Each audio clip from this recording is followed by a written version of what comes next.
Vote डालने आ रहे थे वहाँ मौलवी जुबैर हॉस्पिटल के पास, हम लोग को धक्का देके भगाए पुलिस लोग। उसके बाद हम उधर से आए तो रामाचल के सामने बैठे थे दो पुलिस, बोले अभी लाठी से मार के भगाएंगे। फिर हम पसियाना में से बहुत तेजी के साथ भाग कर आए हैं यहाँ तक। अभी वोट नहीं डाले, टाइम भी खराब हो रहा था हम लोग बहुत तेजी से चले आए हैं। और ये बच्चे को एक थप्पड़ मारी है वहाँ पर पुलिस।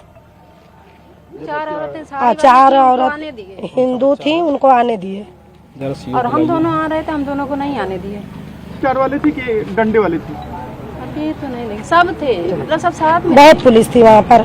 ये नहीं कि अब ये मना तो कर रहे हैं, लेकिन आप स्वयं जाकर देख सकते हैं गली में।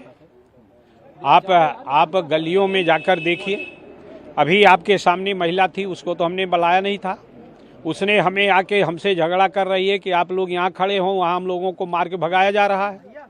ये तो महिला ने कहा, वोटर ने कहा, जो वोट डालने आ रही थी कैसे भाग कर आई वोट डालने, उसने भी अपनी आप बीती बताने का काम किया।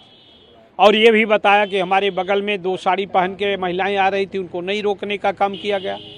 तो इस तरह से बड़े पैमाने पर पुलिस ने जिस तरह से भारतीय जनता पार्टी के एजेंट के रूप में काम किया है, उसका कोई मुकाबला नहीं है। और निश्चित रूप से इन सब के बावजूद भी हमें पूरा विश्वास है कि जनता एक तरफा होकर समाजवादी पार्टी को जिताने का काम करेगी। सभी बूथों पर 233 बूथ जिन पे समाजवादी पार्टी बड़े अंतर से जीती थी, सब पर इन्होंने प्रयास किया है। कुछ बूथों को छोड़ दिया, लेकिन ज़्यादातर पर इनका यही प्रयास रहा है कि किसी न किसी रूप में मतदान प्रतिशत कम हो। नहीं, निश्चित रूप से मतदान प्रतिशत जो यहाँ का अभी तक रिकॉर्ड रहा है हमारे क्षेत्र कटेहरी का, कि कभी 60% से कम मतदान नहीं हुआ था। अगर 60% से कम मतदान हो रहा है तो निश्चित रूप से, और ये क्षेत्र जो 118 बूथ है टांडा का, सबसे सर्वाधिक 70% मतदान होता था। अगर इस क्षेत्र में 70% मतदान नहीं होता तो ये माना जाएगा कि पुलिस ने इस क्षेत्र में मतदान करने से रोका है।